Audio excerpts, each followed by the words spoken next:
தர்ஷனுக்கு நான் கல்யாணம் பண்ணி வைக்கலான்னு இருக்கேன். அவன் எதிர்காலத்தை மனசுல வச்சுக்கிட்டு தான் நான் பேசுறேன். கல்யாணத்துக்கு இப்ப என்ன அவசரம்னு உங்க எல்லாருக்கும் தோணலாம்.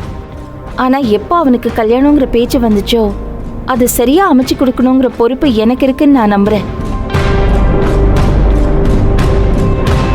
அவனோட வாழ்க்கை ஒரு பக்கம் படிப்பு கெரியர்னு போனாலும் அவனை புரிஞ்சுக்கிட்டு அவனோட மனசை ஒத்து போற ஒரு பொண்ணு வேணும்.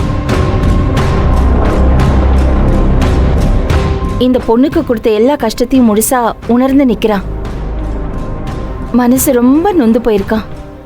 சரி எது தப்பு எது நியாயம் எதுன்னு எல்லாமே அவனுக்கு புரிஞ்சிருச்சு. இனி அவனுக்கான ஒரு வாழ்க்கை நல்லதா அமையணும். அதுக்கு அவனுக்கு ஒரு பொண்ணு பார்க்கணும்ல. அந்த பொண்ணு பார்க்கவியா இருந்தா நல்லா இருக்கும்னு நினைக்கிறீங்களா?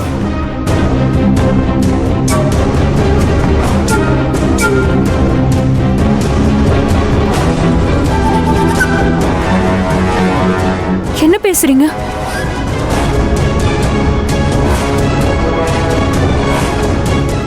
பார்கவி, அவங்க அப்படி நினைக்கிறாங்களான்னு தெரிஞ்சுக்க தான் நான் அப்படி கேட்டேன். ஆமா, பார்கவி தான் தர்ஷனுக்கு சரியான பொண்ணா இருப்பா. நோ, ப்ளீஸ் என்ன விட்டுருங்க. இதுக்கு தான் நான் இந்த வீட்ல இருக்க மாட்டேன்னு சொன்னேன். இந்த ஸ்டேஜ் வரும்னு சொல்லி தான் நான் பயந்து போறேன்னு சொன்னேன். என்ன கூட்டிட்டு வந்து ஏன் இப்படி பண்றீங்க?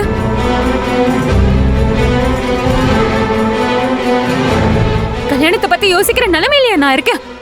எனக்கு எதுவுமே வேண்டாம். கல்யாணம் வேண்டாம், குடும்பம் வேண்டாம், எதுவுமே வேண்டாம். நான் நிறைய பட்டுட்டேன். என்ன விட்டுருங்க. நான் இப்படி எங்கேயாச்சும் போயிடுறேன்.